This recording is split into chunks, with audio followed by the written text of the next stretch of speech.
Ibu saudara yang di belakang supaya maju ke depan. Shalom, apa kabar? Luar biasa, saya percaya kabar kita semua luar biasa. Karena hari ini adalah masih di suasana tahun baru. Kita bersyukur kalau kita ada saat ini semua karena kasih Tuhan. Amin. Senang kembali bertemu dengan Bapak Saudara dalam hadirat Tuhan. Kita akan memuji Tuhan, kita akan menyembah Tuhan. Mari Bapak Ibu Saudara, kita siapkan hati kita dan pikiran kita untuk memuji dan menyembah Tuhan. Mari kita saat teduh. Terima kasih Tuhan Yesus, terima kasih Bapa. Kembali hati kami mengucap syukur Tuhan pagi hari ini. Buat segala kasih dan kebaikan-Mu Tuhan Yesus. Kami ada Tuhan saat ini kembali ke tempat ini. Semua karena kasih dan kemurahan-Mu Tuhan. Terima kasih Bapa. Oleh karena itu Tuhan, dengan apa kami balas setiap kebaikan-Mu Tuhan. Selain kami hanya memuji dan menyembah Engkau Tuhan Yesus. Terima kasih Bapa. Inilah hidup kami Tuhan. Kami rindu Tuhan untuk menenangkan hati-Mu. Kami rindu Tuhan untuk memuliakan Engkau Tuhan Yesus Kristus. Terpujilah Engkau Tuhan Yesus, Allah kami yang baik. Biarlah pagi hari ini Tuhan, Engkau disenangkan Tuhan lewat pujian kami. Engkau ditinggikan Tuhan lewat setiap penyembahan kami Tuhan. Terpujilah Engkau Allah kami yang baik. Dan pagi hari ini Tuhan, kami mau serahkan seluruh Tuhan ibadah kami dari awal pertengahan hingga akhirnya. Biarlah hanya nama Tuhan yang ditinggikan di tempat ini.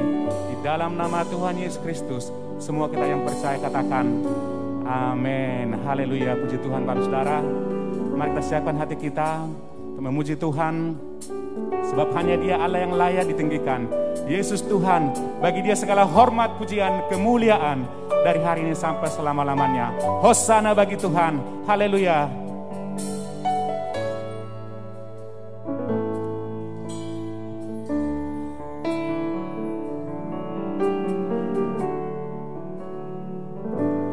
Yesus Tuhan dan Allah kami, Engkau layak menerima pujian,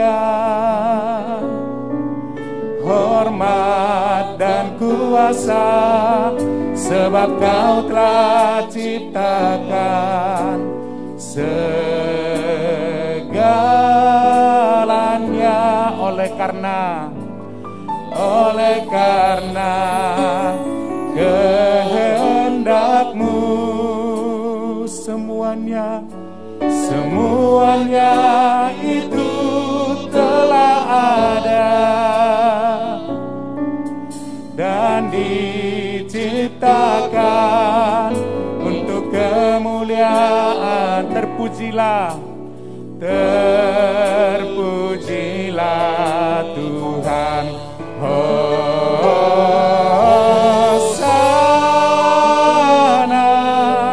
terpujilah Tuhan, terpujilah Tuhan Yesus. Hosana,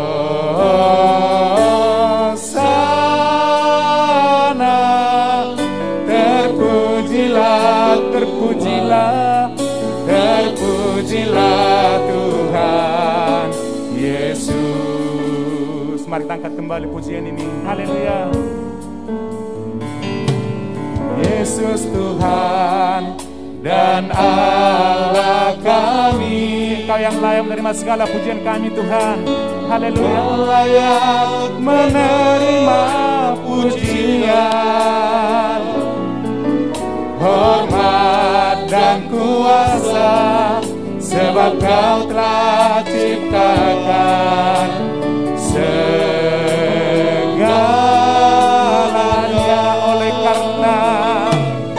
Oleh karena kehendak-Mu, amin, haleluya. Semuanya itu telah ada dan diciptakan untuk kemuliaan. Terpujilah Tuhan, terpuji. Mari angkat tanganmu, haleluya. Hosana bagi Tuhan. Hosana, haleluya. Terpujilah Tuhan, terpujilah Tuhan Yesus.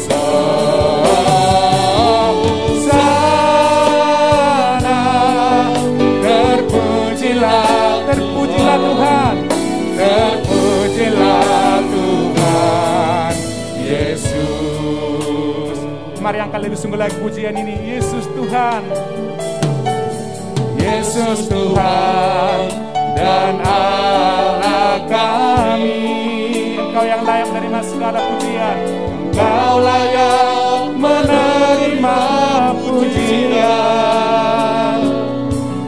hormat dan kuasa, sebab Kau telah ciptakan segalanya.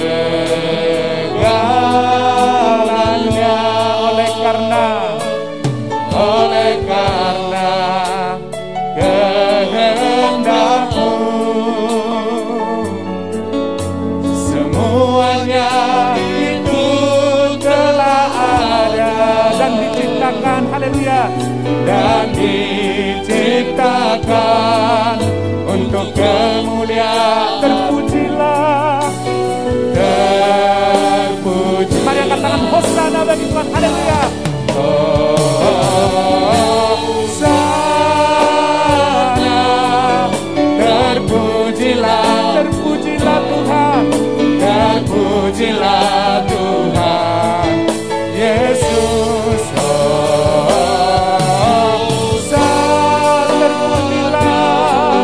Terpujilah, terpujilah, hosana, haleluya, Yesus.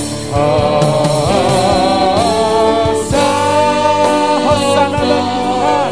Terpujilah Tuhan, terpujilah Tuhan Yesus.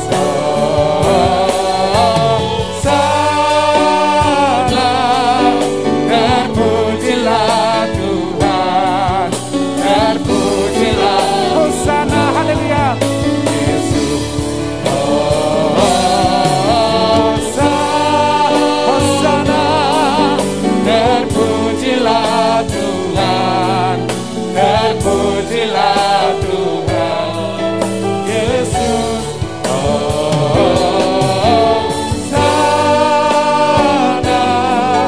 terpujilah, terpujilah, terpujilah Tuhan Yesus. Hosana.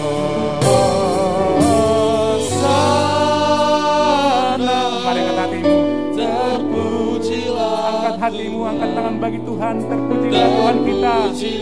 Haleluya. Yesus.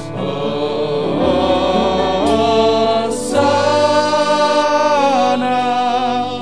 terpujilah Tuhan, terpujilah Tuhan. Hosana.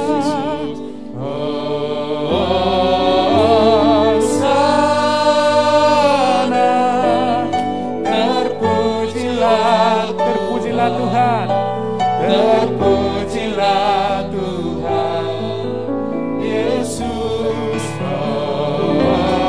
Hosana, terpujilah Tuhan, terpujilah. Katakan lagi sekali lagi, hosana bagi Tuhan kita. Haleluya. Hosana bagi Tuhan, terpujilah Tuhan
pujian kita.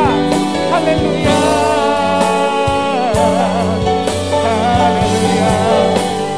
Oh, terima kasih Tuhan.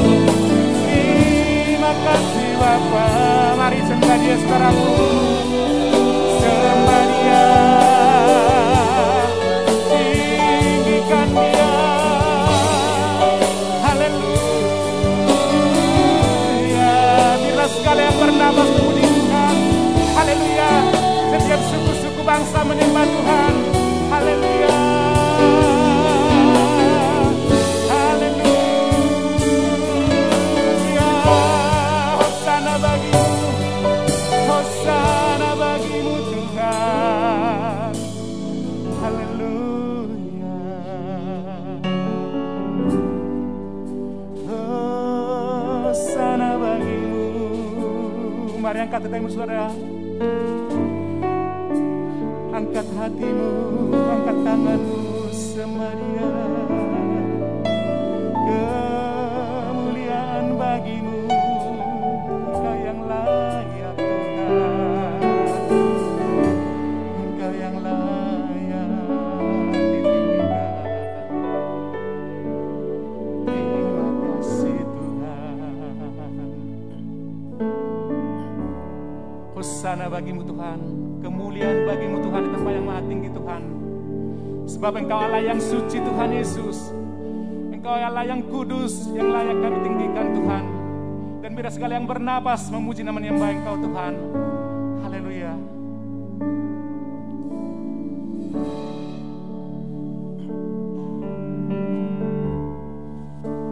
Suci, suci, suci. Tuhan Maha Kuasa, Dikau kami puji, dibagi yang teduh. Suci, suci, haleluya. Suci, suci, murah dan perkasa. Murah dan perkasa, Allah Tritunggal, agung nama. Mari angkat tanganmu, segala pujian, haleluya. Segala pujian bagimu, haleluya. Senang nafas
bersorak-sorak bagi Tuhan. Dia yang layak menerima segala pujian kita. Haleluya. Terima kasih Tuhan, terima kasih Bapa. Terpujilah Engkau Tuhan, Engkau Allah yang suci, Engkau Allah yang kudus Tuhan, yang kami tinggikan Bapa. Berilah segala pujian, hormat, kemuliaan bagimu Tuhan Yesus. Terpuji-pujilah Engkau Tuhan sampai selama-lamanya. Di dalam nama Tuhan Yesus Kristus, semua kita yang percaya katakan amin. Haleluya, berikan kemuliaan bagi Tuhan kita. Haleluya. Saudara, ada sukacita? Haleluya. Saya dari tempat ini kembali mengucapkan selamat tahun baru bagi kita semua. Karena kita masih dalam suasana tahun baru. Amin. Haleluya. Saya percaya kita semua yang ada di tempat ini pasti merasakan sukacita yang daripada Tuhan. Karena Tuhan Yesus baik bagi kita. Amin. Haleluya. Mari berikan kemuliaan bagi Tuhan kita. Tuhan Yesus baik. Dia ada berkesudahan kasih-Nya dulu, sekarang, dan selamanya.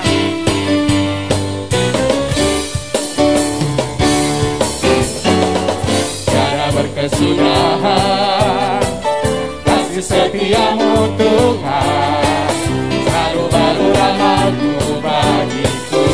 Hari berganti, hari berganti hari, tetap kulihat kasih-Mu, tak pernah berakhir di hidupku. Mari kita mulia. Tuhan Yesus baik, sungguh amat baik. Haleluya. Untuk selama-lamanya. Tuhan Yesus baik, Tuhan Yesus baik, Tuhan Yesus baik, sungguh amat baik. Untuk selama-lamanya. Tuhan Yesus baik. Haleluya.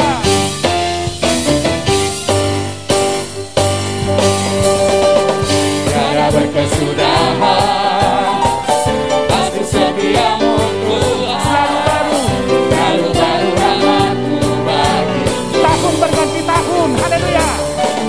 Tahun berganti. Haleluya. Rasakan tahun berganti tahun. Tetap kulihat kasih-Mu, tak pernah berakhir di hidupku. Mari angkat jempolmu. Haleluya. Tuhan Yesus baik, sungguh amat baik. Untuk selama-lamanya. Tuhan Yesus baik, Tuhan Yesus baik. Haleluya. Tuhan Yesus baik, sungguh amat baik. Untuk selama-lamanya. Tuhan Yesus baik. Mari saling memberkati, katakan Yesus baik bagimu. Kanan kiri saudara, katakan Yesus baik bagi kita.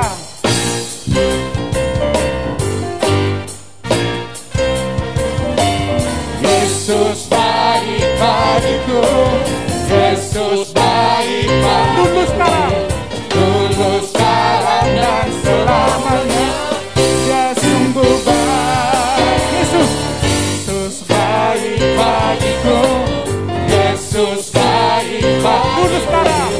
Dulu sekarang dan selamanya. Dia sungguh baik. Tuhan Yesus baik. Haleluya. Sungguh amat baik. Untuk selama-lamanya. Semua angkat jempolnya. Tuhan Yesus baik. Haleluya. Tuhan Yesus baik, sungguh amat baik. Untuk selama-lamanya. Tuhan Yesus baik. Haleluya. Tuhan Yesus baik, sungguh amat baik.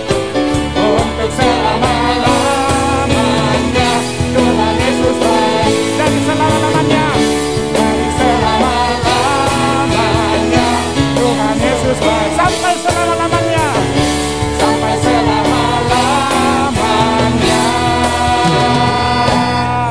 Berikan kemuliaan bagi Tuhan kita. Haleluya. Saya hitung sampai hitungan 3. 1, 2, 3 sama-sama. Tuhan Yesus baik. Haleluya. Berikan sorak-sorai bagi Tuhan kita. Terpujilah Tuhan, Tuhan Yesus baik bagi kita. Amin. Haleluya. Haleluya. Oleh karena kebaikan Tuhan, Dia jadikan kita lebih dan pemenang.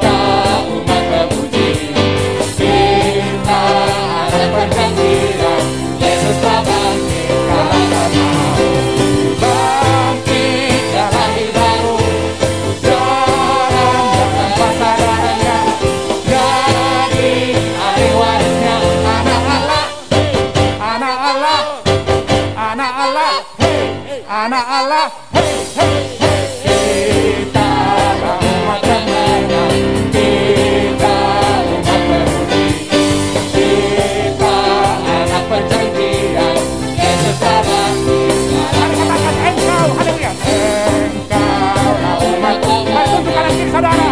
Engkau umat pemudi, engkau anak perjanjian, Yesus bangkit kalahkan maut. Bangkit dari baru, jalan jangan pasaran. Amin.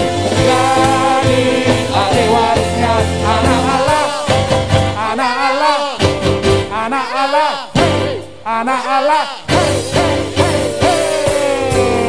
Haleluya, berikan kemenangan bagi Tuhan kita. Dan pujilah Tuhan. Kita masih tak dalam hadirat Tuhan. Bahwa kita adalah anak Tuhan yang lebih dari pemenang. Dan karena kebaikan Tuhan, Dia jadikan kita lebih dari pemenang. Saya percaya semua kita yang ada di tempat ini rindu untuk merenungkan kebaikan Tuhan, merenungkan kasih Tuhan yang Tuhan perbuat dalam kehidupan kita. Terima kasih Tuhan. Mari angkat hati kita.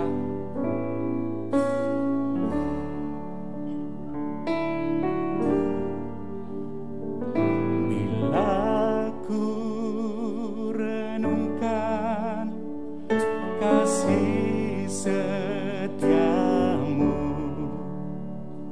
sungguhlah Engkau penolongku,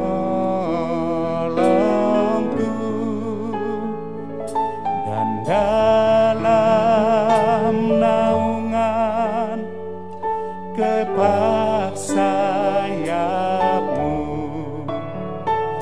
jiwaku bersorak memuji Engkau. Mari angkat kembali pujian ini. Haleluya.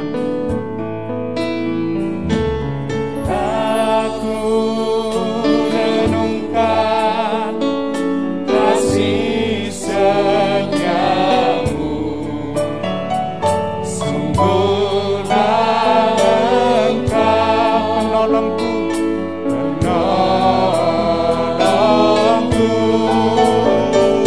dan dalam naungan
angkat pujian ini bila ku renungkan. Haleluya.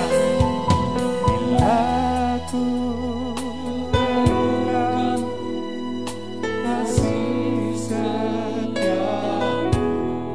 sungguhlah Engkau Tuhan, sungguhlah Engkau penolongku dan dalam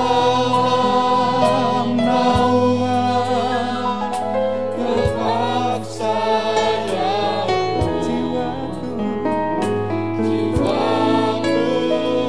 bersorak memuji. Mari kita angkat tangan kita, kasih setia Tuhan. Haleluya.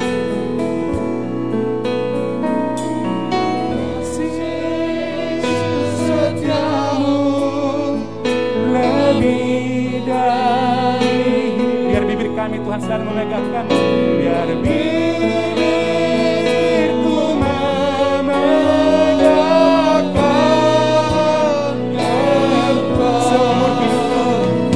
seumur hidupku kan memuji. Tangan kami angkat Tuhan, tanganku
Satukan hati kita, Bapak Ibu. Yang pertama kita akan berdoa, biarlah roh takut akan Tuhan turun atas setiap aparatur penegak hukum di Indonesia, agar memiliki kepekaan hati nurani untuk mencapai keadilan restoratif dan membeli nilai kemanfaatan untuk bangsa kita.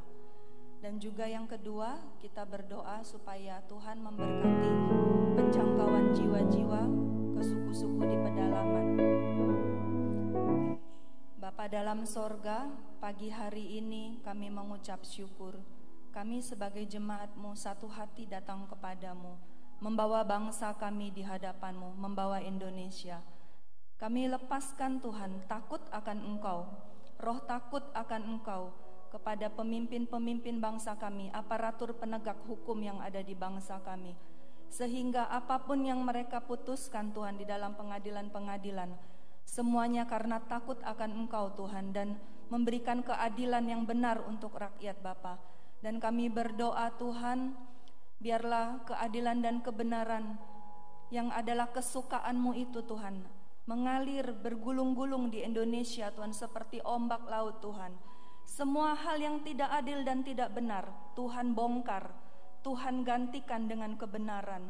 Dan Tuhan melakukan ini karena umat-Mu yang berdoa di Indonesia Bapa. Lakukan Tuhan pemulihan keadilan dan kebenaran, sehingga bangsa kami bisa diberkati Tuhan. Di mana ada keadilan dan kebenaran, di situ hati-Mu disukakan. Berkat tercurah untuk Indonesia sehingga kami bisa pulih Tuhan. Kami berdoa dan memohon di dalam nama Tuhan Yesus. Biarlah gereja-gereja-Mu Tuhan yang ada di Indonesia juga menjadi agen-agen kebenaran dan keadilan. Bisa menjadi garam dan terang Tuhan, bahkan ketika bekerja, ketika Tuhan mereka beraktivitas dalam kehidupan sehari-hari. Ada dimanapun berada, di marketplace Tuhan, di sekolah, di rumah tangga. Biarlah keadilan dan kebenaran juga ditegakkan di sana Tuhan. Dan kami juga berdoa pagi hari ini Bapa, untuk penjangkauan suku-suku yang ada di Indonesia Bapa, khususnya mereka yang masih ada di pedalaman Tuhan. Kami meminta di dalam nama Yesus, kuatkan dan teguhkan setiap pelayan-pelayan misi, misionaris-misionaris. Dan juga Tuhan, biar setiap gereja-Mu yang ada di Indonesia juga terlibat Tuhan di dalam mendukung misi ini Bapa. Dan kami berdoa biarlah suku-suku yang masih banyak belum mendengarkan firman-Mu, khususnya di Sumsel juga, boleh mendengar kebenaran dan keselamatan. Dan mereka boleh dimenangkan Tuhan, mempersiapkan kedatangan-Mu kembali. Biarlah banyak tuaian jiwa-jiwa terjadi Bapa. Terima kasih Tuhan Yesus, kami juga sebentar akan mendengarkan firman-Mu Tuhan. Siapkan hati dan pikiran kami, urapi Bapak Gembala yang akan menyampaikan kebenaran-Mu. Di dalam nama Tuhan Yesus kami mengucap syukur dan berdoa.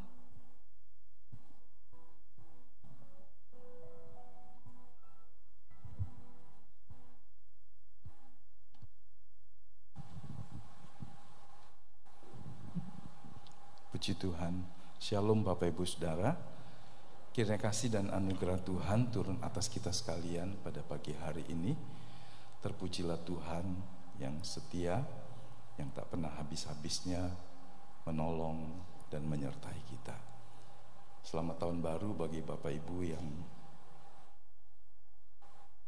beberapa waktu yang lalu tidak ada bersama dengan kita. Puji Tuhan. Saya ingin mengajak kita untuk membaca sebuah mazmur yang sangat menarik untuk kita pahami. Sebuah mazmur yang dilatar belakangi dengan kesukaan yang hebat, sekaligus kekaguman, hormat kepada Tuhan. Karena peristiwa sebelumnya dicatat oleh Alkitab, Allah tidak berkenan dengan sebuah tindakan baik, sebuah upaya untuk membawa tabut Allah untuk pindah. Tujuannya baik,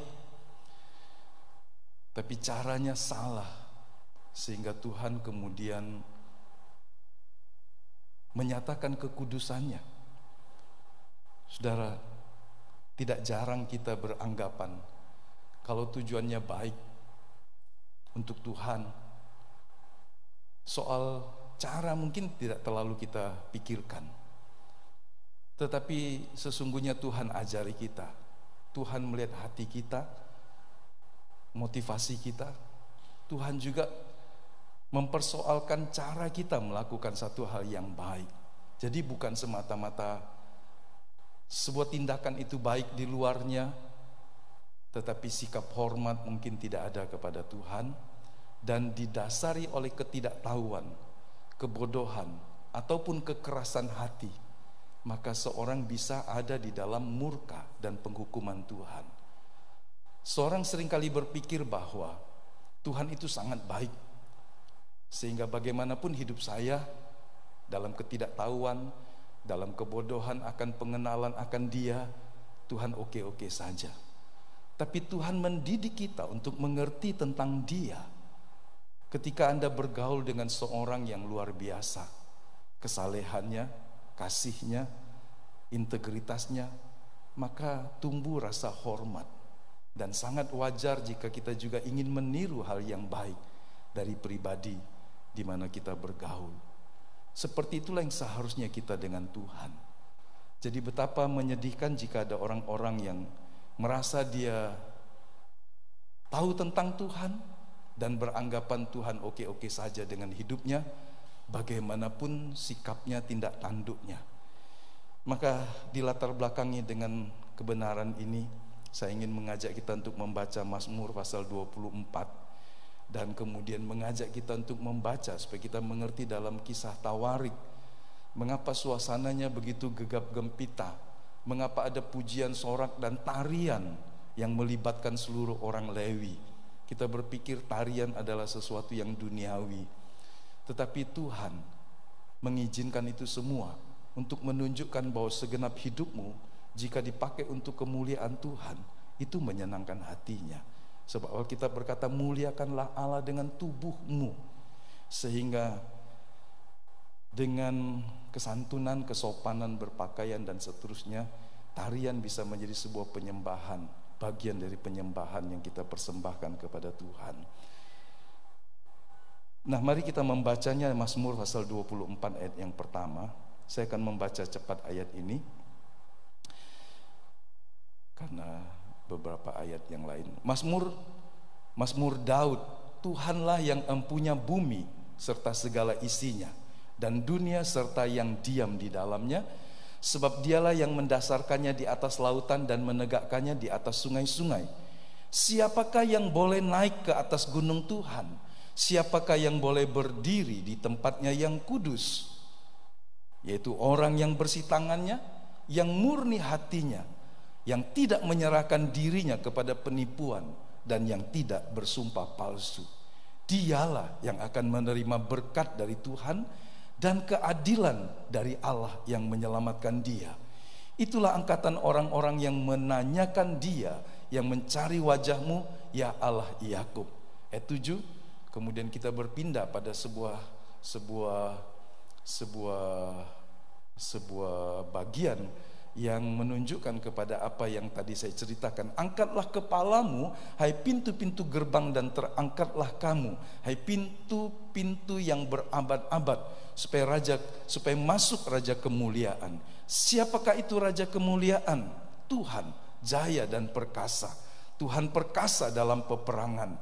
Angkatlah kepalamu, hai pintu-pintu gerbang, dan terangkatlah kamu, hai pintu-pintu yang berabad-abad, supaya masuk raja kemuliaan. Siapakah dia itu raja kemuliaan? Tuhan semesta alam, dialah raja kemuliaan. Amin. Nah, Bapak Ibu Saudara yang dikasihi oleh Tuhan, ayat 7 sampai ayat yang seterusnya, meskipun itu juga berbicara tentang sebuah peristiwa yang tercatat atau menjadi dasar dari Mazmur, pujian pengagungan kepada Tuhan ketika upaya untuk membawa tabut suci itu ke Yerusalem. Kita tahu bahwa kemah suci Musa dibangun sesuai dengan petunjuk yang Tuhan beri, sehingga apa yang Musa lihat di Gunung Sinai 40 hari 40 malam tentang kerajaan sorga dan tata ibadahnya, maka Musa harus membuat persis di bumi seperti yang dia lihat. Jadi replika, miniatur dari apa yang dia lihat di sorga dibuat Musa dalam kemah suci, sehingga kemah suci menjadi sebuah perumpamaan, sebuah lambang bagaimana Allah hendak mengatur, menata hidup kita. Sebab semua peralatannya, semua bahan-bahannya harus dikhususkan dan dibuat dengan sangat sempurna. Tidak boleh ada yang salah, tidak boleh ada yang melenceng dari bahan, ukuran, dan semuanya. Jadi bait suci yang dibangun oleh Musa dalam bentuk kemah yang bisa dibongkar dan dipindahkan, terdiri dari kain, kulit lumba-lumba, juga emas, perak, dan juga tembaga, dan juga kayu penaga, itu adalah bagian-bagian yang penting untuk menunjukkan dan memiliki kebenaran yang bisa digali. Karena Keluaran pasal 25 sampai 40, jadi hampir 16 ayat, 16 pasal maksud saya, bercerita tentang hal ini. Tidak mungkin ada sesuatu yang tidak berguna jika ditulis begitu banyak di dalam Alkitab. Dan ada pelajaran yang bisa menjadi sebuah pelajaran yang agung untuk menyingkapkan kebenaran-kebenaran meskipun itu secara alegori. Nah, ini ada sebuah gambar dari abad 15 ketika pelukisnya mencoba menggambarkan kemeriahan suasana tabut itu dibawa masuk ke kemah yang ada di Yerusalem. Jadi Mazmur 24 adalah situasi yang dicatat di dalam 1 Tawarik 15 dan juga 2 Samuel pasal yang ke-6. Cukup lama tabut itu ditawan, dibawa ke negeri Filistin. Kemudian orang Filistin dihajar, dididik Tuhan dengan keras karena mereka menganggap kalau tabut yang adalah gambar dari kehadiran Allah dari Israel yang terus menyatakan kemenangan dalam peperangan, mengalahkan semua bangsa, mereka tawan, maka mereka akan memiliki ilah yang bisa menolong, melindungi mereka. Alkitab mencatat ketika tabut itu diletakkan di kuil dari Dagon. Dagon adalah dewa sembahan mereka. Maka hari pertama patung Dagon itu patah dan jatuh. Dan hari-hari berikutnya mereka masih tidak sadar. Mereka menegakkan lagi patung itu dan kemudian Tuhan menghukum bangsa Filistin dengan banyak penyakit yang mengerikan, bertubi-tubi. Dari satu kota pindah ke kota yang lain, dipindahkan tabut itu, di situ juga ada bencana. Dipindahkan lagi ke tempat yang lain, maka di situ juga ada bencana. Sehingga semua raja-raja kota dari bangsa Filistin berkata, kita berdosa, ada sesuatu yang salah, tidak boleh menahan tabut ini. Ayo kembalikan kepada bangsa Israel, sebab kita tidak mampu lagi menahan penghukuman dari Tuhan. Dan mereka berkata, kalau nanti kita meletakkan tabut ini di atas kereta yang baru dengan lembu yang terbaik menuju ke arah jalan kembali ke Yehuda, ke tanah bangsa Israel, maka berarti semua tulah penghukuman, penyakit yang kita terima datangnya dari Tuhan. Sehingga Tuhan ingin menghendaki kita mengembalikan tabut ini. Mereka merampasnya dan sekarang Tuhan dengan caranya meminta mereka, memaksa mereka mengembalikan tabut itu. Dan memang kemudian tabut ini, peti ini perjanjian bisa berjalan. Lembu itu tidak diatur, dia bisa berjalan sendiri menuju kepada bangsa Israel, wilayah bangsa Israel. Sehingga kemudian mereka meyakini memang Tuhanlah yang telah menimpakan murkanya kepada mereka. Nah, singkat cerita kemudian beberapa lama waktunya tabut ini ingin dipindahkan oleh Daud ketika dia telah menjadi seorang raja yang berhasil. Kalau kita membaca catatan dari 1 Tawarik 15 supaya kita tahu latar belakang, karena mengetahui latar belakang akan membuat kita juga memahami apa yang terjadi. 1 Tawarik 15 ayat yang pertama. Daud membuat bagi dirinya gedung-gedung di kota Daud, lalu ia menyiapkan tempat bagi tabut Allah dan membentangkan kemah untuk itu. Tapi kalau kita membaca ayat pasal 14 ayat yang terakhir, 14, 15 ayat 1, ini 14 ayat 17. Ini keadaan Daud pada masa itu. Lalu termasyurlah nama Daud di segala negeri, dan Tuhan mendatangkan rasa takut kepadanya atas segala bangsa. Mazmur 24 ayat pertama dan kedua dilatar belakangi dengan keadaan yang dimana Daud telah menjadi seorang raja yang berhasil, makmur, berjaya, dan bangsa-bangsa lain di sekitarnya takluk dan menghormati, mengakui namanya. tatkala semua usaha untuk menegakkan kerajaan, tatkala semua urusan dalam negerinya telah menjadi baik karena Tuhan memberkati, kemudian Daud ingat tabut Allah masih ada di satu tempat di Bet-Semes. Jadi Daud ingin membawanya, sehingga tadi kita membaca dalam pasal 15 ayat 1, Daud sudah membuat gedung-gedung baginya, dan kemudian dia merasa, Tuhan, aku sudah diberkati begitu rupa, tapi bagaimana dengan tabut itu? Saudara lihat, dia tidak lupa, karena tabut itu menggambarkan hubungan Allah dengan manusia, lambang dari kehadirannya. Kita bisa berkata ini bicara tentang hubungan seorang raja dengan Tuhannya. Ini mezbah dari raja kepada Tuhannya, bahkan mewakili seluruh bangsanya. Jadi ini satu hal yang penting. Jika selama ini terlupakan, karena Daud lebih fokus atau harus mengurus keamanan negerinya, tapi setelah tenang dia kemudian menjadikan prioritas membangun tempat tabut Allah ini. Nah, kemudian kita pernah membaca satu peristiwa ketika Daud mengumpulkan semua orang untuk membawa tabut ini dari Bet-Semes untuk kembali. Ini sebelum pasal 14 dan 15. Ada di pasal 13 kalau Bapak Ibu membaca. Apa yang terjadi di sana? Coba kita baca sedikit, enggak apa-apa. Tawarik 13 ayat 5. Lalu Daud mengumpulkan semua orang Israel dari sungai Sikor di Mesir sampai ke jalan yang menuju Hamat untuk menjemput bait Allah dari Kiryat Yerim.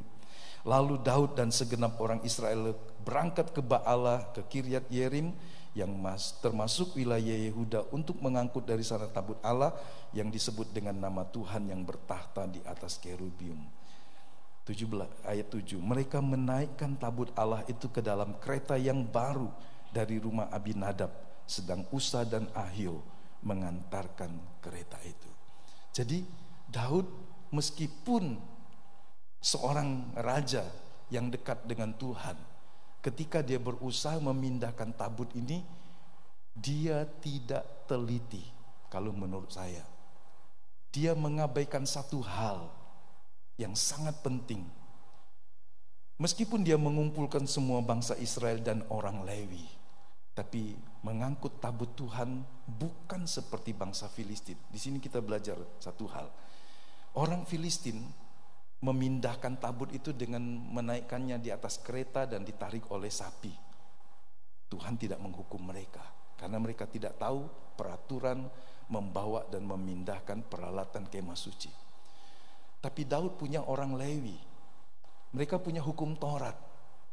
Ketika dia melakukan hal yang sama seperti bangsa Filistin yang tidak tahu kebenaran, Tuhan hukum mereka. Bisakah kita menangkap sebuah prinsip di sini? Allah memperlakukan orang berdasarkan apa yang dia pahami. Orang Filistin tidak tahu cara, sehingga itu tidak masalah. Tapi ketika Daud memindahkan tabut ini dengan cara yang sama seperti orang Filistin, Tuhan marah. Bisakah kita berkata bahwa seluruh hidup kita, sikap kita, cara kita melakukan pekerjaan ataupun pelayanan harus dilandaskan kepada pengertian akan firman. Sebab jika kita melakukan dengan sembrono hanya karena orang lain melakukan dan orang itu tidak tahu kebenaran, maka itulah yang terjadi dalam peristiwa ini. Dia melakukan hal yang sama, dan ketika di perjalanan lembu-lembu itu tergelincir, ada orang yang memegangnya, usaha untuk menjaga supaya tabut itu tidak jatuh. Tapi kita baca ayat 10, maka bangkitlah murka Tuhan terhadap Usa, lalu ia membunuh dia. Oleh karena Usa telah mengulurkan tangannya kepada tabut itu, ia mati di sana di hadapan Allah. Daud menjadi marah karena Tuhan telah menyambar Usa demikian hebatnya. Maka tempat itu disebut orang Peres Usa sampai sekarang. Perhatikan 12, pada waktu itu Daud menjadi takut kepada Allah. Lalu katanya, bagaimanakah aku dapat membawa tabut Allah itu ke tempatku? Marah di sini diartikan sebagai sebuah kegentaran akan Tuhan. Ternyata Tuhan itu kudus dan dia tidak perlu menolong Tuhan dengan cara yang salah. Di negeri orang kafir yang tidak mengerti kebenaran, Allah bisa menjaga tabut itu dari segala pengerusakan dan pencemaran. Dia menghukum setiap orang yang berusaha memegang dan melihat isinya, dan hukumannya mati. Dan Usa adalah orang yang berusaha menolong, tapi dia bukan orang Lewi. Dia tidak ditahbiskan untuk memegang itu. Saudara, kalau kita membaca dan merenungkan ini, maka kita akan sampai pada sebuah pemahaman. Mendekati Tuhan, menghampiri Tuhan, haruslah dengan cara yang benar seperti yang Dia ajarkan. Anda nggak boleh berbakti kepada Tuhan semaunya. Hanya Anda merasa saya sudah ke gereja, mau kebaktian, tapi caramu dan gayamu sesuai dengan keinginanmu. Anda nggak bisa, saya mau pelayanan apapun juga dengan cara saya, pokoknya saya pelayanan. Pagi ini kita belajar tentang satu hal yang baik, satu hal yang benar, harus dilakukan dengan cara yang benar, sampai ke dalam sikap hati. Karena pelayanan bukan sebuah pertunjukan. Pertunjukan para profesional hanya tentang skill, teknik, tapi pelayanan bicara tentang hati yang menyembah dan menghormati Tuhan. Itulah yang dimaksud dalam Mazmur pasal 24. Kegentaran yang menghantui Daud dari peristiwa ini membuat dia mengumpulkan semua orang Lewi. Dalam pasal yang ke-15 kita lihat dia mengumpulkan semua orang Lewi. Dia mengumpulkan semua imam-imam itu, dan kemudian jumlahnya sangat banyak. Siapa orang Lewi? Orang-orang yang dikhususkan Tuhan untuk melayani. Bisa baca dalam pasal 15. Dari Bani Usai, Aminadab dan seterusnya, Imam Abiatar dan para imam. Dalam ayat 12 dia berkata begini, hai kamu para kepala puak dari orang Lewi, kuduskanlah dirimu, kamu ini dan saudara-saudara sepuakmu, supaya kamu mengangkut tabut Tuhan Allah Israel ke tempat yang telah kusiapkan untuk itu. Sebab oleh karena pada pertama kali kamu tidak hadir, maka Tuhan Allah kita telah menyambar di tengah-tengah kita, sebab kita tidak meminta petunjuknya seperti seharusnya. Daud lalai. Semangat yang menggelora dilandasi oleh ketidakmengertian akan tata cara, menyebabkan sebuah petaka. Sementara kemah suci masih ada di Gibeon. Di tempat inilah kemudian Soleman mempersembahkan ribuan kambing dan domba di kota Gibeon, tapi tabutnya sendiri dibawa ke Yerusalem. Nah, ketika Mazmur 24, kita kembali Mazmur 24, bercerita tentang bahwa langit dan bumi dan semua yang ada di dalamnya adalah milik Tuhan. Maka itu mengungkapkan isi hati Daud yang menghormati Tuhan. Milik Tuhanlah bumi seisinya, dunia dan semua yang mendiaminya. Jadi kalau kita berkata Allah cuma bertahta di sorga dan berurusan dengan hal yang rohani di sorga, tapi Tuhan pagi ini mengingatkan kita, bumi seisinya, dunia dan semua yang mendiaminya, saya dan saudara dengan semua yang kita kerjakan adalah milik Tuhan. Pengakuan ini mendatangkan rasa hormat dan menempatkan Allah sebagai pemilik dan saya pengelola. Baik tentang hidup saya, nyawa saya, ataupun apa yang saya kerjakan adalah milik Tuhan. Dialah pencipta dan pemelihara seluruh ciptaannya. Daud menjadi sangat masyhur, tapi dia tidak menganggap semua kemasyhuran adalah sebuah upaya dan kerja keras dirinya semata. Dia mengembalikan itu hanya kepada Tuhan. Sehingga belajar dari Mazmur ini menunjukkan kita, mengajarkan kita betapa kita harus menghargai Tuhan dengan hidup, waktu, makanan, minuman. Kenapa kita belajar mengucap, mengapa kita diajar mengucap syukur untuk setiap berkat yang kita terima? Karena itu sebuah pengakuan miliknya yang Dia berikan kepada kita. Ketika Anda mengucap syukur untuk makananmu, untuk berkatmu, maka apa yang Allah telah berikan dari tangannya, dari miliknya, menjadi sesuatu yang Anda boleh gunakan. Sebuah penegasan bahwa datangnya dari Tuhan, dan saya hanya seorang yang menggunakannya. Bayangkan jika orang makan, minum, dan menggunakan semua miliknya, hidupnya dengan semaunya, berarti dia tidak mengerti bahwa hidupnya dan miliknya adalah milik Tuhan. Amin. Ada yang makan sampai saking laparnya nggak mengucap syukur lagi, ya kan? Ini makanan hasil kerja saya, ini uang hasil kerja saya boleh gunakan semau saya. Tapi belajarlah mempersembahkan syukur kepada Tuhan atas setiap berkat yang Dia berikan. Ingatlah itu semua miliknya. Seorang raja yang telah berhasil, yang begitu berjaya, dia sadar pencapaian yang dia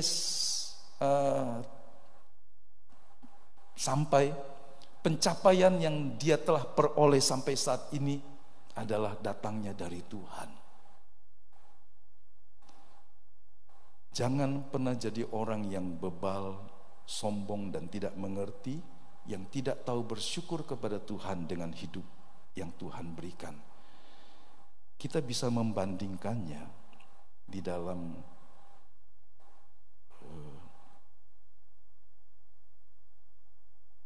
Mazmur 115. Mazmur 115 ayat 1. Bukan kepada kami ya Tuhan, bukan kepada kami, tetapi kepada nama-Mu lah beri kemuliaan, oleh karena kasih-Mu, oleh karena setia-Mu. Allah kita di sorga, ayat 3, saya lompat. Ia melakukan apa yang dikehendakinya. Sama dengan ayat 1 dan 2 dari Mazmur 24. Dia berdaulat. Dalam pemahaman orang-orang kuno, kumpulan air yang banyak bisa menjadi sebuah penggambaran tentang kekacauan. Dan ketika Allah mengumpulkannya, itu bicara tentang kedaulatan kuasanya untuk mengendalikan. Dan atas pertanyaan orang yang bebal dan tidak tahu kebenaran yang bertanya, di mana Allahmu? Maka jawabannya adalah Allah kita di sorga. Ia melakukan apa yang dikehendakinya. Bukan berdasarkan permintaanmu semata-mata, tetapi Allah melakukan berdasarkan apa yang dikehendakinya. Dia berdaulat. Bagaimana jika orang doa, dan doa menjadi sebuah cara untuk memaksa Tuhan melakukan keinginannya? Tidakkah ini bertentangan dengan kebenaran yang berkata Dia melakukan apa yang dikehendakinya? Dia berdaulat atas segala sesuatu, langit dan bumi dan semua yang ada di dalamnya. Pesannya dalam ayat 11, hai orang-orang yang takut akan Tuhan, percayalah kepada Tuhan, Dialah pertolongan mereka dan perisai mereka. Ayat 15, diberkatilah kamu oleh Tuhan yang menjadikan langit dan bumi. Perhatikan ayat 16, langit itu langit kepunyaan Tuhan, dan bumi itu telah diberikannya kepada anak-anak manusia. Jadi apa yang diberikannya berarti sesuatu yang datang daripadanya. Kita diberikan hak, mandat untuk mengelola. Dan seorang pengelola harus bertanggung jawab kepada pemberi mandat. Hidup kita adalah sebuah pemberian ketika Tuhan telah menebus kita dari kematian kekal. Sehingga kepada pemilik hidup kita, kita harus menjalani, mengelola hidup kita dengan benar dan bertanggung jawab. Itu sebabnya kita membaca Alkitab, ketika di pengadilan-pengadilan yang dicatatnya, sang raja berkata, lemparkan hamba yang jahat dan tidak berguna ini ke kegelapan yang paling gelap. Lemparkan hamba yang jahat ini ke tempat di mana ratap dan kertak gigi selama-lamanya. Kenapa? Kenapa Tuhan satu hari juga berkata, takutlah kepada Dia yang bukan saja bisa membunuh tubuh, tetapi membuang engkau ke neraka yang kekal. Saudara, apakah sikap ini seringkali luntur dalam hidup kita? Hormat dan gentar akan Tuhan. Kita menganggap Tuhan itu sahabat. Dalam pemahaman yang dangkal dan keliru, kita menganggap Tuhan itu seolah-olah satu pribadi yang kita bisa mintai tolong seperti kepada seorang pembantu atau teman dekat kita. Tapi pagi ini saya mengajak kita untuk mengawali tahun ini dengan sikap hati yang benar kepada Tuhan. Hormati Tuhan dalam hidupmu. Karena Dia berdaulat. Saya tidak mengajar kita untuk menjadi seorang yang begitu ketakutan kepada Tuhan dalam sikap yang salah. Tapi mengasihi Dia dengan sebuah hormat. Ada sikap hati yang benar yang telah luntur dalam hidup orang ketika dia mengalami kesulitan-kesulitan dan bertanya, di mana Tuhan? Kalau Dia Tuhan, mengapa Dia tidak membela saya padahal saya hidup dalam kebenaran? Ingatlah ayat ini berkata, Allah kita di sorga, Ia melakukan apa yang dikehendakinya. Jika Dia mengizinkan orang benar menderita untuk sesaat, dalam kekurangan, dalam kesulitan, disalahpahami, difitnah dan seterusnya, Dia sedang mendidik kita untuk memperoleh kekudusannya dan apa yang disediakan bagi kita pada akhirnya. Jangan hanya bicara tentang hari ini, apa yang saya dapat dari Tuhan, tapi bicara tentang apa yang Allah sedang siapkan bagimu. Jika engkau terus berjalan dalam hormat dan takut akan Tuhan seumur hidupmu di bumi. Kalau seorang bertuhankan kepada Kristus hanya untuk makan, minum, pakaian, uang, dan hidup sehari-hari, ada banyak cara di luar Kristus. Orang bisa hidup tanpa Tuhan sekalipun untuk mendapatkan keinginan-keinginannya, keberhasilannya. Tapi Tuhan mengajari kita untuk mencari kerajaannya dan melakukan kehendaknya, supaya kita memperoleh bukan saja kebutuhan hidup kita di bumi, tapi apa yang dunia tidak pernah bisa berikan di dalam kekekalan. Tuhan berdaulat, sehingga apapun yang dimiliki oleh pemazmur sebenarnya milik Tuhan, dan dia mengakui pujian dan hormat hanya bagi Dia saja. Nah saudara, sedikit hanya untuk apa yang kita bisa tahu. Seperti inilah keadaan topografi dari tanah Israel. Sehingga Yerusalem memang ada di tempat yang tinggi, sekitar 785 meter dari permukaan laut. Itu tempat yang memang menjadi satu tempat yang dipilih Tuhan untuk supaya umat Israel menetap di kota-kota dan di wilayahnya. Mereka sadar jika mereka tidak sungguh-sungguh membangun, mereka akan tenggelam dengan mudah. Nah, seperti inilah sehingga kalau kita membaca naik ke gunung Tuhan, bicara tentang ke rumah Tuhan. Jadi Mazmur 24 itu adalah mazmur yang berbicara tentang hal yang nyata pada saatnya, dilatar belakangi kegentaran yang hebat tentang peristiwa upaya membawa tabut itu ke Yerusalem. Tapi juga pengamat-pengamat Alkitab memperhatikan Mazmur 24 ini berbicara tentang satu masa ketika Tuhan datang dalam kemuliaannya. Jadi ini sebuah nubuatan. Apa yang terjadi sekaligus juga sebuah nubuatan ke depan. Nah, pagi ini kita mau melihat secara literalnya dari Mazmur 24 ini. Menyingkirkan penghalang.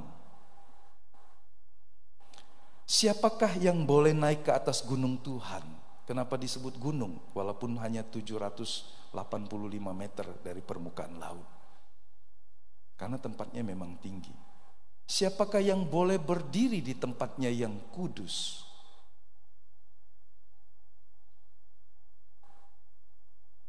Ingat, kalimat ini membayangi Daud, pemazmur ini. Pada saat mereka berusaha membawa tabut itu, Tuhan marah dan menghukum mereka. Sehingga untuk membawa tabut itu masuk ke kemah yang dipersiapkan di Yerusalem, di tempat yang tinggi ini, pemazmur mempertanyakan siapa saja yang boleh.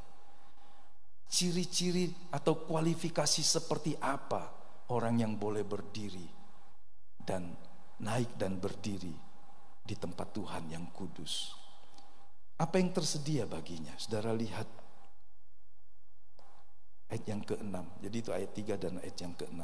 Jangan salah, tidak 3, 4, 6 tapi 3 dan 6. Ayat 6, orang yang boleh naik ke gunung Tuhan dan berdiri di hadapannya di tempat yang kudus. Baca sama-sama. Dialah yang akan menerima berkat dari Tuhan dan keadilan dari Allah yang menyelamatkan kita. Jadi kalau kita berkata siapa yang akan menerima berkat dari Tuhan dan keadilan dari Allah, orang-orang yang kita mau lihat, ada 3 hal di sini. Ayat yang keempat. Kalau saudara masih ngantuk, mungkin khotbah pagi ini agak susah saudara ikuti ya. Saya mendorong Bapak Ibu kan punya handphone, buka Alkitabnya dong, ya kan? Karena kalau lihat saja susah. Minggu yang lalu 30 jam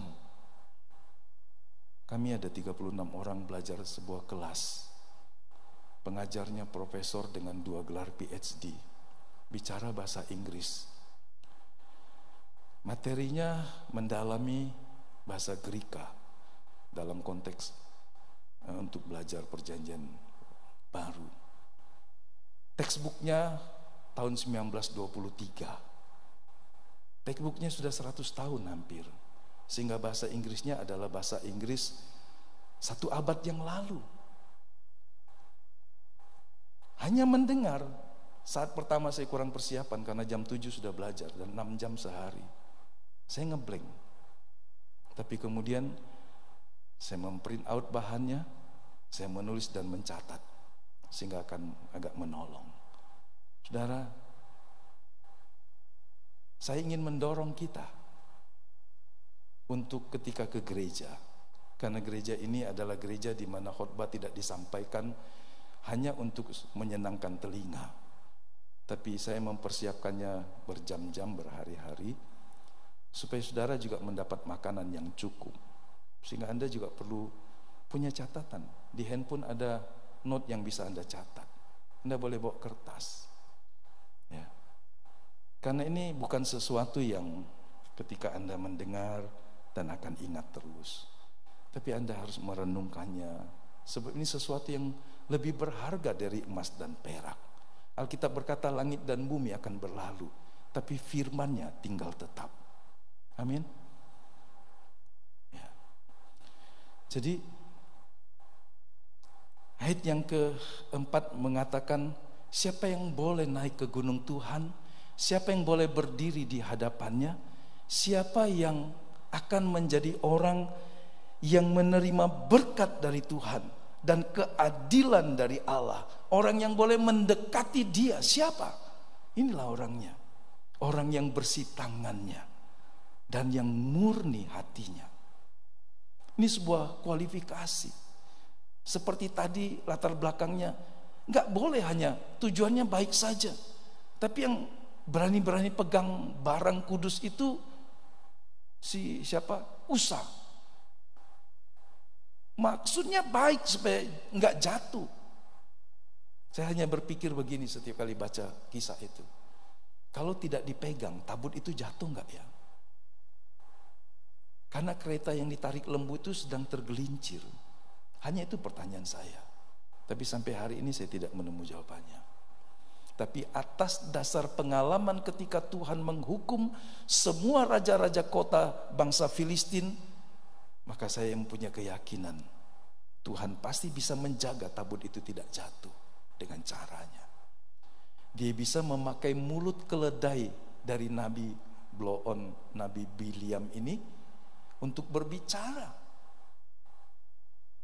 Karena keledai itu dibukakan matanya oleh Tuhan dan melihat di jalan yang sempit ada tangan yang memegang pedang berapi dari malaikat yang menghadang jalan Nabi ini. Tapi Biliam gak tahu. Keledai itu melihat malaikat yang menghadang dan mengusir dia. Biliam hanya bisa melihat ini jalan tidak ada apa-apanya. Sudah lihat Nabi. Tapi karena dia sudah dipengaruhi dengan upah emas dan perak dari Raja Balak, dia tidak bisa melihat Tuhan yang mengutus malaikatnya untuk mengusir dan menghalangi dia. Tapi keledainya bisa. Nah, jadi tangan yang bersih, hati yang murni, yang dalam terjemahan bahasa sehari-hari diterjemahkan orang yang tidak bercela pikirannya dan perbuatannya. Inilah orang yang boleh datang ke gunung Tuhan, boleh berdiri melayani Dia. Ingat latar belakangnya. Orang-orang Lewi tidak boleh melayani kalau tidak dikuduskan. Kita baca tadi pasal 15. Hai kamu orang Lewi, kuduskan dirimu, siapkan dirimu, karena besok kamu akan mengangkut tabut Allah. Bukan hanya karena mereka orang Lewi dan berkata, ayo orang Lewi. Enggak, mereka harus menguduskan dirinya. Melayani Tuhan, sekali lagi. Sampai hari ini prinsipnya tetap sama. Apakah yang melayani Tuhan cuma yang di mimbar sini? Enggak, Bapak Ibu itu melayani Tuhan. Betul? Waktu Anda memuji menyembah Tuhan, Anda sedang jadi imam yang mempersembahkan persembahanmu kepada Tuhan. Persembahan kita bukan lagi darah atau lembu, kambing, sapi, tapi persembahan kita adalah hidup kita. Ingat itu Roma pasal 12. Persembahanmu adalah hidupmu. Jadi ketika kita mempersembahkan hidup kita, kita sedang menjadi seorang imam. Apa bedanya di perjanjian lama? Hanya orang Lewi dan kemudian keturunannya dan Harun dan keturunannya yang boleh mendekat. Tapi di perjanjian baru setelah Kristus membasuh kita dengan darahnya, memenuhi tuntutan hukum Taurat, setiap orang percaya adalah imam bagi Allah. Jadi dalam pengertian ini ketika Anda menyembah Tuhan, Anda sedang jadi seorang imam yang membawa ukupan. Ukupan itu adalah sebuah wangi-wangian. Di beberapa gereja ortodok timur maupun gereja katolik masih sering memakai wangi-wangian itu. Kemenyan yang dibakar. Wangi-wangian. Wangi-wangian kita adalah ucapan bibir kita yang memuliakan Tuhan. Wangi-wangian yang kita persembahkan adalah hidup kita kepada Tuhan. Jadi menyingkirkan penghalang untuk kita bisa datang kepada Tuhan adalah tetaplah hidup bersih dan murni hatinya. Amin. Bukan hanya untuk sebuah pelayanan satu hari. Saya pernah satu hari puluhan tahun yang lalu datang ke sebuah gereja pelayanan menggantikan pendeta, mungkin di arah Lampung situ. Kemudian dia mengeluh tentang pendeta yang saya gantikan hari itu. Dia bilang, pendeta itu ngajak kita perjamuan kudus, enggak ngomong-ngomong Pak, datang begitu saja dan menghilang perjamuan. Kami tolaklah Pak. Kenapa Pak ditolak? Kami enggak siap, mati nanti kami katanya. Karena dia tahu orang makan minum perjamuan dengan tidak menguduskan dirinya tidak mendatangkan berkat. Saya bilang, Pak, bagusnya perjamuan kudus itu setiap hari ya Pak. Kenapa Pak? Ya supaya Bapak hidup kudus terus. Oh iya ya. Kemudian dia baru mengerti esensinya. Perjamuan kudus adalah sebuah cara untuk kita mengadili diri kita, menghakimi kita. Jadi ketika kita makan minum perjamuan kudus, kita menguji diri kita. Mengapa? Supaya kita tidak dihakimi Tuhan. Waktu kita membaca merenungkan firman, firman itu mengadili kita. Hal-hal yang salah dalam pikiran kita. Sebab di dalam hati tiap manusia itu ada hati nurani yang dapat memberikan kesaksian baik atau jahat terhadap apa yang diperbuatnya. Nah, ini pertanyaan penting. Apakah hati nurani manusia dapat dipercaya 100% sebagai standar untuk tiap kelakuan yang kita perbuat? Jawabannya tidak, saudara. Pasti bingung. Padahal hati nurani adalah sebuah instrumen yang Allah taruh dalam manusia supaya dia tahu tentang hal yang baik dan jahat. Tapi kalau itu dijadikan sebuah standar bahwa hati nurani setiap manusia pasti menuntun dia kepada yang baik, tidak. Artinya tidak selalu. Contoh begini, ada 2 contoh. Hati nurani manusia itu dibentuk oleh input masukan yang berupa ajaran, pandangan, nasihat atau doktrin sejak kecil. Di sebuah budaya, orang diajarkan, kalau kau kepepet, kau tipu. Kalau kau kepaksa, kau rampas barangnya untuk bertahan hidup. Salah enggak? Enggak. Karena tiap kali dia mendengar hal seperti itu, dia menganggap melakukan apa saja demi mempertahankan hidup, termasuk mengambil punya orang atau mengambil nyawa orang, tidaklah salah. Apa jadinya orang seperti ini? Inputnya seperti itu. Ajarannya, lingkungannya mendidik seperti itu, baik langsung maupun tidak. Maka dia akan berpikir, kalau aku melakukan hal yang salah dan jahat, tidak ada masalah. Ada orang yang hati nuraninya tidak terganggu ketika dia menipu sesamanya, ketika dia menipu istrinya, ketika dia menipu suaminya, ketika dia menipu orang tuanya, ketika dia menipu majikannya, ketika dia menipu konsumennya. Dia merasa tidak bersalah karena dibangun di atas dasar asal saya melakukannya untuk satu tujuan yang mendatangkan manfaat buat saya. Kenapa ada orang hati nuraninya tidak standar? Karena ajarannya salah, berbeda-beda, pandangannya, nasihatnya, sesuatu yang diindoktrinasikan dari sejak kecil dalam dirinya. Kalau kau kepepet, bunuh dia. Maka apa yang terjadi? Ketika dia terdesak, dia akan membunuh orang itu. Kalau kau kepepet maling, termasuk punya bosmu, gak salah. Kalau kau kepepet, kau maling punya negara, karena kau juga warga negara. Kenapa ada orang begitu? Karena inputnya yang mengindoktrinasinya. Kalau dia ganggu kau, hajar dia. Maka apa yang ditanamkan ini lama-lama menjadi sebuah ukuran. Jadi ketika Anda menasihati anak kecil, ketika Anda membiarkan informasi, pandangan yang datang dalam dirimu, filter itu. Ya. Contoh, dahulu di India ada tradisi janda dari almarhum.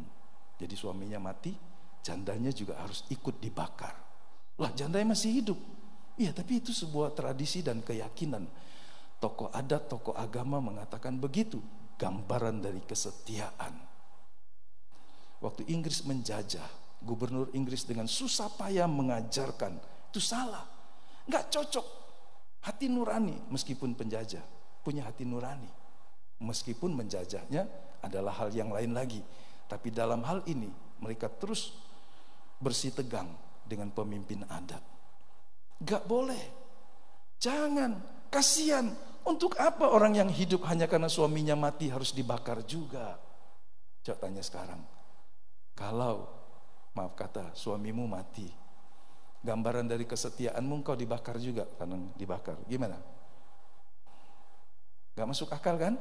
Bagi saudara. Tapi bagi orang yang ditanam dari kecil dengan ajaran seperti ini, maka ini adalah sebuah kebanggaan, sebuah kehormatan, sebuah pengabdian.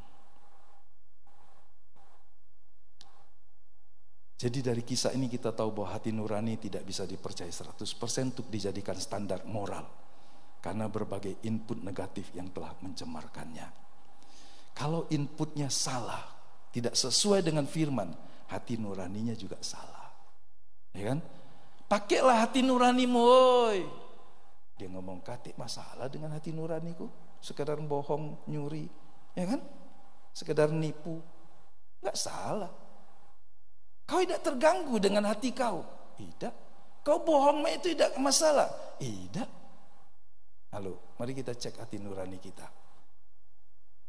Seberapa peka hati nurani kita ketika kita melanggar firman? Kalau Anda tidak merasa sebuah gebrakan, dorongan, dan kegentaran, berarti ada yang telah mencemari hati nurani kita.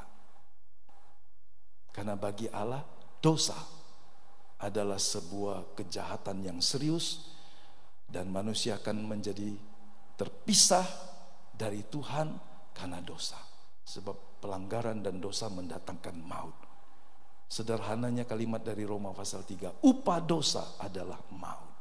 Jadi ketika orang berdosa, dia akan mengalami sebuah ketakutan akan Tuhan. Bahwa dia telah melukai, dia telah menyakiti sang pemilik hidup itu. Jadi hati nurani tidak selalu bisa jadi pegangan. Tergantung apakah firman Tuhan jadi ukuran dalam hidupnya. Kembali lagi firman Tuhan. Oh ya, saya mau merubah logo icon dari GBI,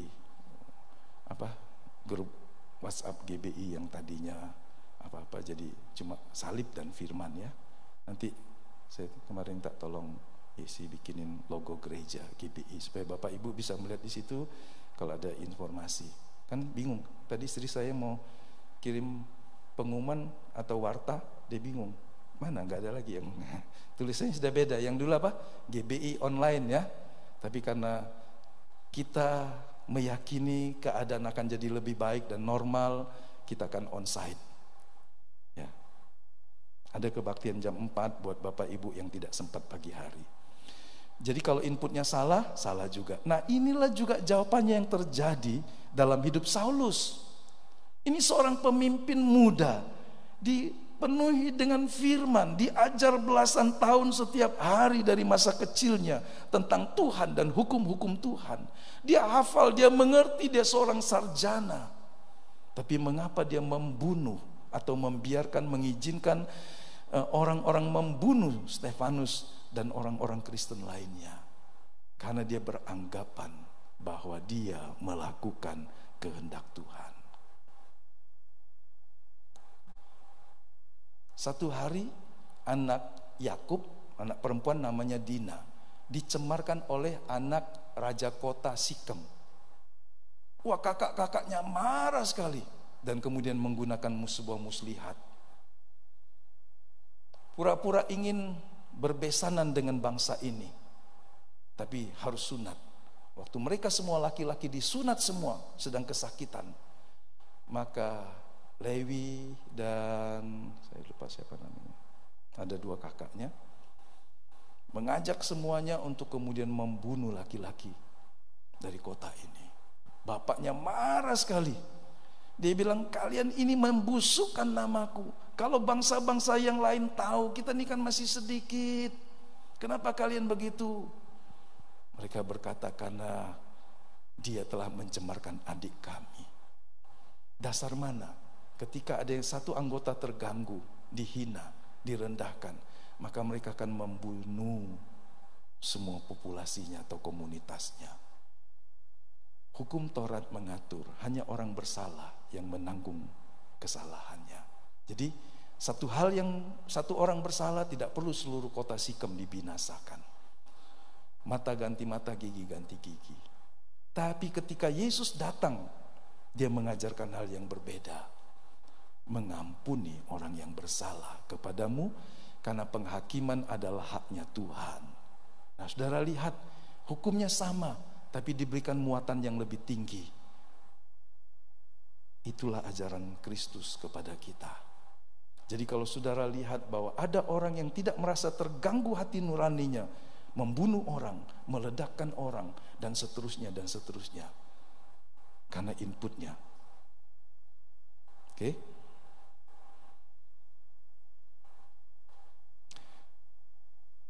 Yang kedua, sebelum kedua, hati nurani yang tidak terjaga akan menjadi kotor dan tumpul, tidak peka lagi akan suara atau tuntunan Tuhan. Agar tetap bisa menikmati persekutuan dengan Tuhan, harus memelihara hati nurani. Jika kita melakukan dosa, masih bisa nggak? Bisa. Cepat menyesal dan minta pengampunan dari Allah. Ini kuncinya. 1 Yohanes 1 ayat 9. Jika kita mengaku dosa kita, Allah setia dan adil. Dia akan mengampuni dosa kita dan dari segala kejahatan kita. Nah, hati nurani yang terlatih akan menjadi sebuah alarm yang kuat ketika kita berbuat salah. Kemudian kita mengikutinya. Jangan melawan kebenaran firman yang telah tertanam dalam hati dan pikiran kita. Karena ini akan membuat hati nuranimu tumpul dan keras. Sehingga ketika Tuhan mau menuntun, ingat Tuhan menjadi raja dalam hidup kita. Ketika dia mau menguasai dan mengarahkan hidup kita, kita tidak bisa mengikutinya karena hati kita keras. Waktu dia dorong kita untuk melakukan hal yang benar menurut dia, hati kita keras, punya banyak dalih. Jika kita berdosa, hati nurani kita mendorong untuk bertobat. Tapi kemudian logika kita berkata, gak usahlah, malu. Maka ketika kita membiasakan diri dengan melawan suara Tuhan dalam hati kita, maka hati nurani kita satu hari tidak lagi bisa menjadi alarm dalam hidup kita. Amsal berkata, jika ada orang datang kepadamu minta tolong dan engkau bisa menolongnya, tapi engkau berkata besok saja, maka itu adalah sebuah cara untuk membuat hati nurani semakin hari semakin tumpul. Karena kita berkata, aku gak mau hari ini, itu hak saya, kenapa kau datang tidak tepat waktunya, dan seterusnya. Alasan-alasan ini meskipun benar, satu hari akan terakumulasi menjadikan hati kita tidak lagi peka terhadap suara Tuhan. Padahal hari itu mungkin hari itu Tuhan memakai kita untuk menolong dia. Ada orang-orang dalam cerita penginjilan, ketika hujan deras yang lebat di malam hari, Roh Kudus dorong dia untuk pergi keluar memberitakan Injil. Orang tuanya berkata, ini malam hujan badai seperti begini, ngapain kau keluar? Tapi saya tadi berdoa dan saya harus keluar, Pak. Tapi siapa yang mau dengar kau nginjil? Kemudian dia terus berjalan, tiba-tiba dia melihat ada orang di dekat jembatan yang siap untuk terjun dan bunuh diri. Kemudian dia mendekatinya, dan kemudian dia bercerita tentang Tuhan yang mengasihinya. Tuhan memakai orang ini. Hujan, malam, itu alasan untuk tidak pergi. Siapa yang mau mendengar? Itu alasan yang lain, ya kan? Tapi dia belajar taat, dan hari itu, saat itu ketika dia taat, dia bisa jadi alat Tuhan untuk menolong orang dari kematian karena bunuh diri. Ketika kita melatih hati nurani kita, kita bisa jadi peka dan mengerti. Seperti itulah cara Tuhan berkomunikasi dengan kita. Jarang dia berbicara dengan telinga, percayalah. 95% pendeta yang berkata saya mendengar suara Tuhan, hanya 1-2 orang atau berapa orang saja yang mendengar Tuhan bicara dari telinganya. Selebihnya Tuhan berbicara dari hatinya, memberikan impresi. Hati nurani yang terlatih bisa mengetahui tentang suara Tuhan. Jadi ini sebuah keharusan untuk kita. Nah, jika ada akar pahit, cepat selesaikan dan lepaskan pengampunan, karena akar pahit bisa merusak. Yang kedua, jaga perbuatan dan perkataan, ya, jaga perkataan dan perbuatan. Kalau mau naik ke gunung Tuhan, jaga perkataan dan perbuatan. Ayat 4b dari pasal 24 berkata, yang tidak menyerahkan dirinya kepada penipuan dan yang tidak bersumpah palsu. Nah, dalam beberapa terjemahan, termasuk terjemahan sehari-hari, ada tambahan tidak menyembah berhala. Yang tidak bersumpah palsu dan yang tidak menyembah berhala. Saya baca dari versi yang lain juga, bahasa Inggris juga ada, tidak menyembah berhala. Jadi ketika kita ingin menjaga perkataan dan perbuatan, seringkali ada berhala dalam pikiran dan hati kita. Bukan dalam bentuk patung, bukan dalam bentuk yang lain. Tapi berhala yang paling tidak kentara adalah dalam hati dan pikiran kita. Apa yang bisa jadi berhala? Diri kita sendiri, ego kita, hobi kita, cinta kita akan uang dan harta benda yang lain. Seringkali jadi berhala yang menghalangi kita tidak bisa bersekutu dengan Tuhan. Hati-hati itu, jaga perkataan dan perbuatan kita. Selain menjaga kemurnian hati, Tuhan juga ingin tangan kita bersih. Jangan berkata kotor dan berbuat kotor atau perbuatan yang jahat di hadapan Tuhan. Menjaga perkataan dan perbuatan agar tetap benar, baik dan bersih. Jadi hanya benar saja tidak cukup, tapi baik dan bersih. Hanya bersih saja tidak cukup, tapi benar, baik dan bersih. Dalam arti kalau sesuatu itu kelihatan baik, belum tentu benar. Kadang-kadang ada sebuah kebaikan yang tidak benar, hanya sebuah pancingan, hanya sebuah jebakan. Betul kan? Ada pemberian-pemberian yang kelihatannya baik, tapi itu cuma sebuah jebakan untuk saudara atau orang itu bisa dimanipulasi atau bisa dikuasai. Mazmur 24 ayat 5 berkata, dialah yang akan diberkati dan diselamatkan Tuhan dan dinyatakan tidak bersalah oleh Allah. Yang ketiga terakhir, bangun dan pelihara keintiman dengan Tuhan. Siapa yang boleh mendekat ke gunung Tuhan dan yang berdiri di hadapannya bersekutu memandang Dia adalah orang yang menjaga keintimannya. Ayat yang ke-6 berkata, itulah angkatan orang-orang yang menanyakan Dia, yang mencari wajah-Mu, ya Allah Yakub. Orang percaya yang selalu merindukan kehadiran Tuhan dalam hidupnya akan selalu mencari Tuhan. Jadi jangan mencari Tuhan karena terpaksa, ya kan? Jangan doa karena terpaksa. Nggak enak lah kalau bersahabat dengan orang yang aku nih terpaksa nih datang ke rumah kau. Ngapo? Aku tidak pula senang sebetulnya. Ya udah kau tidak usah datang lah. Betul? Betul nggak? Sesuatu yang terpaksa dilakukan hambar. Aku nih nolong kau, tapi terpaksa nih. Ngapo kau terpaksa? Karena aku berat hati nolong kau nih. Ya sudah, bawa balik lah. Ya kan? Ketika penyembahanmu terpaksa, ketika doamu terpaksa, ketika semua yang kau lakukan dalam hubunganmu dengan Tuhan dan sesama tidak didasarkan dengan sebuah kasih, tindakan kasih, maka pengorbanan yang besar pun akan jadi tidak bermakna. Orang yang selalu merindukan Tuhan akan selalu mencari wajahnya karena rindu. Ingatlah seperti ketika Anda merindukan, Anda akan mencari. Entahkah barang, entahkah benda, entahkah pribadi. Yang terakhir slide-nya. Ketika kita mencari wajah Allah, maka kita akan berusaha hidup menyenangkan Allah. Ini tujuannya. Anda akan berusaha menghindar dari penyakit rohani yang sangat mengganggu. Dan kita akan fokus untuk menyenangkan penguasa jagat raya ini, Tuhan Raja Kemuliaan. Siapa yang mau berdiri di hadapan Tuhan dan memandang wajahnya dan melayani Dia dan menerima pertolongan, keadilan, kebenaran, dan pemeliharaannya. Mari kita jaga 3 hal ini. Tuhan memberkati kita. Mari kita berdiri. Ya Tuhan, punya mula kebesaran dan kejayaan. Ya Tuhan, punya mula kehormatan, kemasyuran dan keagungan. Semua yang di langit dan yang di bumi kepunyaanmu. Hosana, Hosana bagi Sang Raja.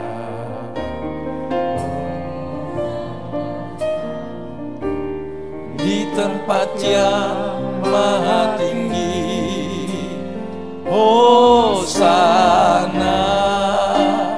Hosana, Hosana. Hosana bagi Dia. Hosana, Hosana.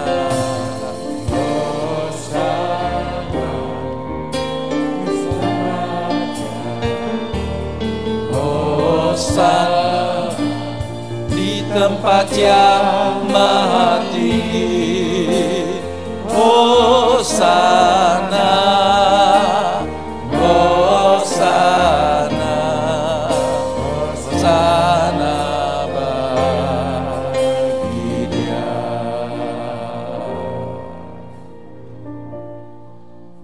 Ajari kami ya Tuhan, untuk mengerti kehendak-Mu. Ajari kami akan kebenaran-Mu ya Tuhan. Didik kami dalam jalan-jalan-Mu, supaya kami beroleh bagian di dalam kekudusan Tuhan, sehingga kami boleh berdiri di hadapan Tuhan, memandang wajah-Mu, dan menerima segala kebaikan dan rahmat-Mu. Basuh kami dengan darah yang kudus dari setiap noda dan salah. Berikan kami hati yang lembut, hati nurani yang terdidik dengan kebenaran firman, sehingga kami tidak hidup berdasarkan apa yang salah di pemandangan Tuhan, tapi hati nurani kami dididik, dikuasai oleh firman Allah yang ya dan amin. Ampuni kami dari segala sikap yang salah dalam pelayanan kami, dalam ibadah kami, secara pribadi, dalam keluarga, dalam pekerjaan, dalam memperlakukan sesama kami. Kami tahu itu semua adalah sebuah bentuk pengabdian pelayanan kami kepada Tuhan. Karena Tuhan ada mengidentifikasikan diri-Mu di dalam setiap pribadi sesama kami. Ajar kami untuk mengasihi mereka, mengasihi sesama, mulai dari keluarga, kawan, kenalan kami, tetangga dan lingkungan kami, masyarakat kota kami, bangsa kami. Biarlah kami terus mengasihi sesuai dengan rahmat-Mu, bahkan terhadap orang-orang yang memiliki pikiran dan perasaan yang berbeda terhadap kami.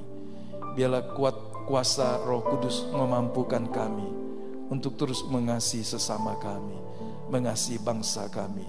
Tuhan, pakai kami jadi berkat, membawa terang-Mu di tengah keseharian kami.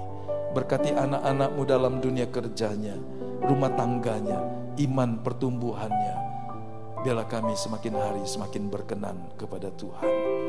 Berkati orang-orang tua kami, berkati saudara-saudara kami, sanak famili, dimanapun mereka. Kami menyerahkan semua pelayan-pelayan Tuhan juga. Berkati Asyir, multimedia, singer, WL, dancer. Tuhan memberkati semua ya Tuhan. Pemusik, Tuhan berkati semuanya. Terima kasih banyak Bapa. Kami persembahkan hidup kami dengan segala ucapan syukur kami. Persembahan-persembahan syukur kami juga persembahkan kepada Tuhan.